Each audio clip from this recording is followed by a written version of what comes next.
I wish this video gonna be the most unwanted one in my vlogging journey. Hey there, I am Bushra again and welcoming you all to my new video. যেহেতু আমি আমার blogging জার্নিটা শুরু করেছিলাম আমার লাইফের গুরুত্বপূর্ণ ইভেন্টগুলো মনে রাখার জন্য, তাই আমার মনে হলো এই ঘটনাটাও আমার শেয়ার করে রাখা উচিত। গত 8 জুন 2026-এ রাতের বেলায় আমি আমার হাজব্যান্ড দুজন মিলে গিয়েছিলাম একজন রোগীকে দেখতে হসপিটালে। তো ফেরার সময় তখন রাত প্রায় 9টা বাজে, মানে আমি আমার ভিডিও দেখে বুঝেছিলাম যে 9টার মতোই বাজে তখন। আসলে রাত 9টা তো আমাদের দেশে খুব একটা রাত না, আর তার উপর রাজশাহী শহর অনেক সুন্দর লাগে রাতের বেলায় আলোতে সুন্দর পরিষ্কার রাস্তা দেখতে। তাই আমি প্রথম দিকে কিছুটা ভিডিও নিজে করছিলাম, আর তারপর আমি ভিডিও বন্ধ করলেও সামহাও হয়তো আমার হাতের চাপ লেগে ভিডিওটা কন্টিনিউড ছিল, এবং এজন্যই আমি আমার সাথে ঘটে যাওয়া প্রথম ছিনতাইয়ের ঘটনাটা এখানে ক্যাপচার করতে পেরেছিলাম। আসলে আমি চাইনি, আল্লাহ হয়তো চেয়েছিলেন যেন আমি এটা ক্যাপচার করে রাখতে পারি। আমি চাই এমন ঘটনা কারোর সাথে না ঘটুক, কারণ যে কোনো অঘটনের ট্রমা কাটাতে অনেকটা সময় লেগে যায়।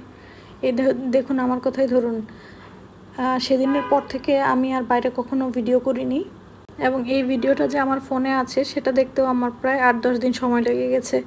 আমি ভিডিওটা এডিট করে বিভিন্ন রকম টাইমিং এবং লাইটস ব্যবহার করেছি যেন সহজেই ছিনতাইকারীদের দেখতে পাওয়া যায়।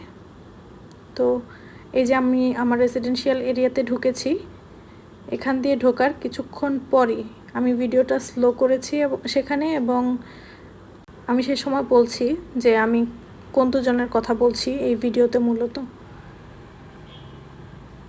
এই যে দেখতে পাচ্ছেন আমি ভিডিওর আলোটা চেঞ্জ করেছি। ওই যে দেখুন রাস্তার পাশে দুজন হেঁটে যাচ্ছে, একজনের গায়ে হলুদ রঙের টি শার্ট আর একজনের সাদা, আর ওই হলুদ রঙের যে আছে তার মাথায় একটা ক্যাপ পরা আছে।